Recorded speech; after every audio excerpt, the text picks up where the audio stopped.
from the Moloney method. Today we're going to talk about the most disrespected food group ever. I'm talking about carbohydrates. Any type of carbohydrates.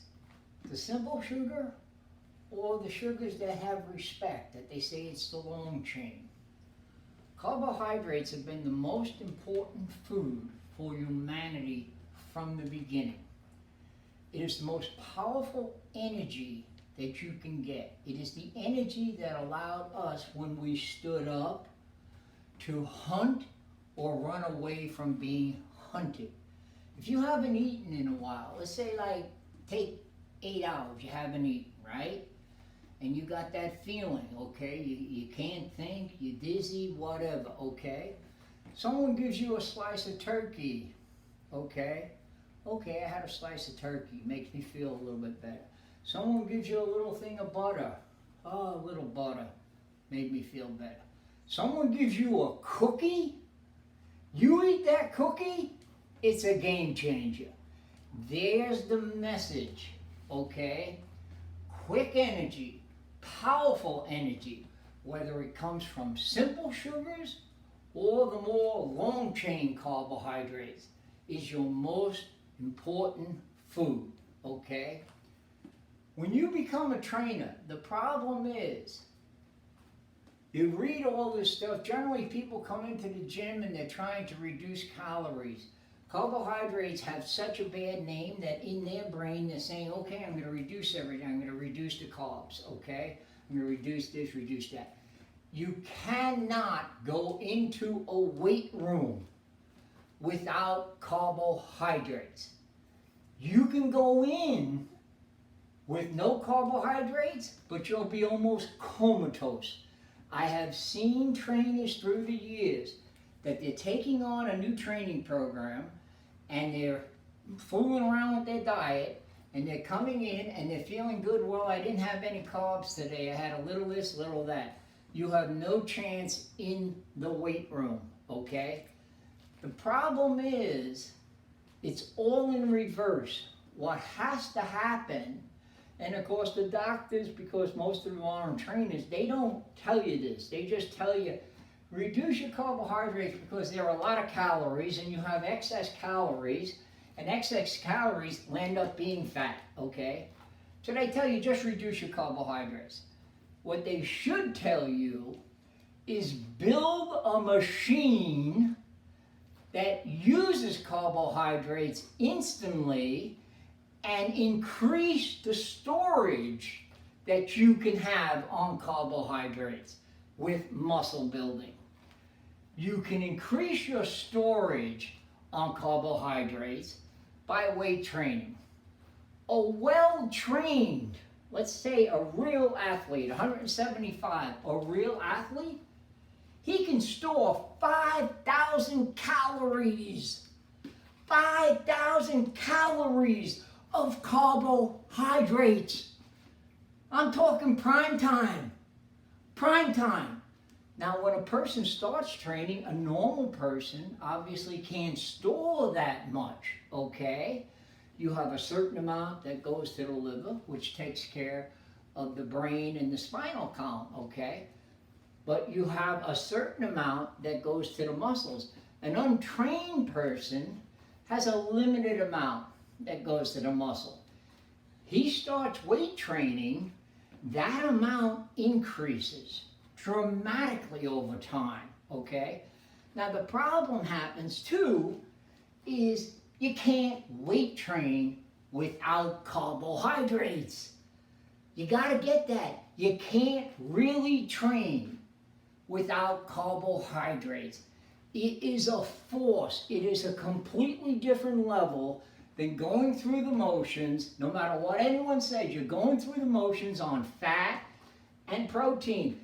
Nature did not intend it that way. Nature made carbohydrates the #1 fuel. It's moving in, it's moving out. It's powerful but expensive. It has the ability to disappear. You build a machine that uses carbohydrates and year by year can store more and more. And I'm not talking about just good carbohydrates. Let's get this straight. Sugar is sugar. Come on now, okay?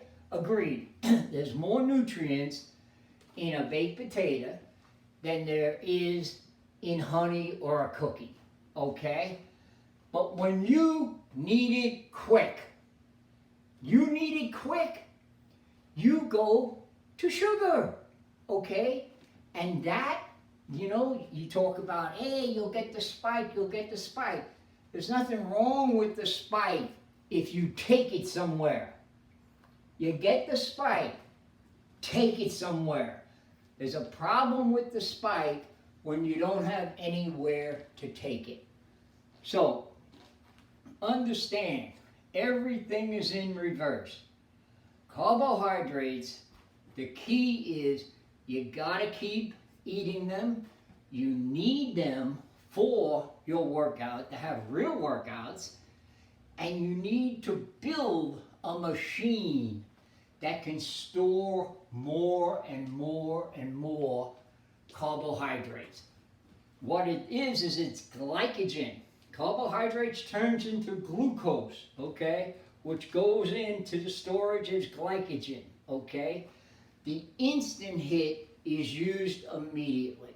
So it's all in reverse. Remember, carbohydrates are the king.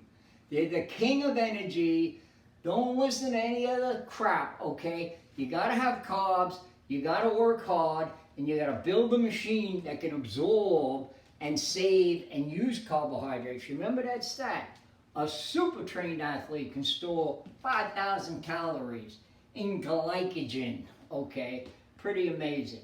Okay, second part of the show is I want to talk about how you rotate intensity. Now let's assume you're a person that has 6 workouts a week. Now, there was a gym I used to work out at that on the door, when you walked in, the guy had a great saying, said, leave your ego at the door. Now what he was saying is, you have a program. Do your program. Your program is specific to you and what you want to accomplish, okay?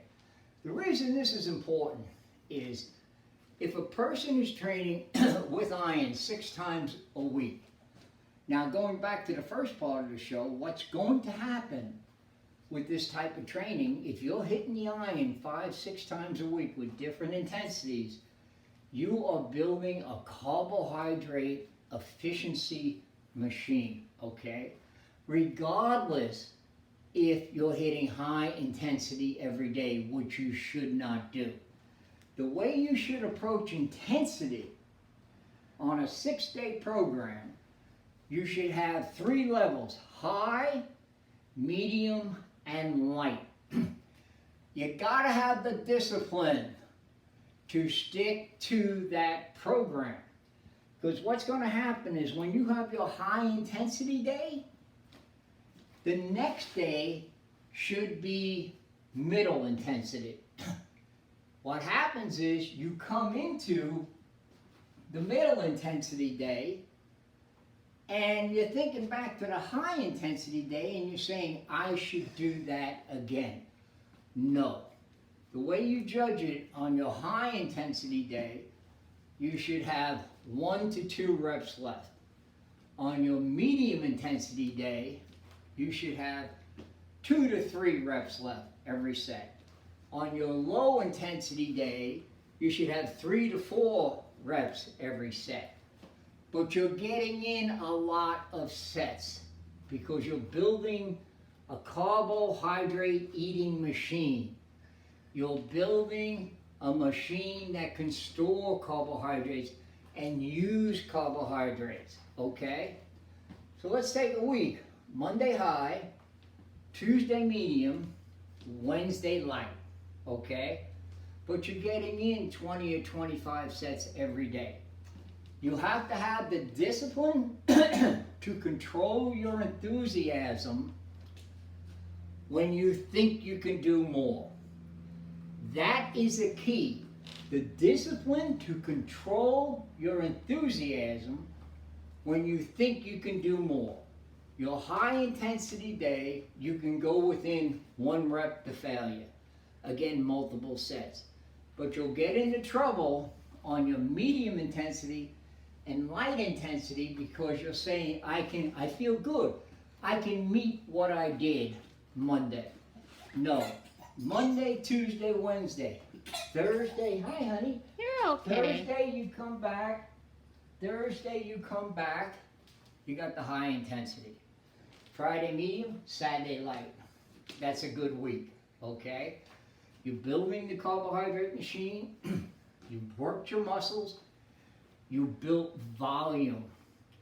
Volume is very underrated. If you add up all the weight that you lifted in that week within the framework of the day, the intensity that day was, it would blow your mind, okay? So, you gotta build a carbohydrate machine. You gotta respect the #1 food that we as human beings have had, and it's always been #1. You've got to understand rotating intensities. You got to have the discipline to control yourself on those days when you feel sensational, okay? So, that's it for today's show. We are available for training, emails, anything, okay? At Moloney Method, Moloney with an O, moloney@gmail.com. And remember, enjoy those carbohydrates. Enjoy them. The human being is a pleasure-seeking animal. You eat carbs, you'll train like an animal. I'll see you Friday.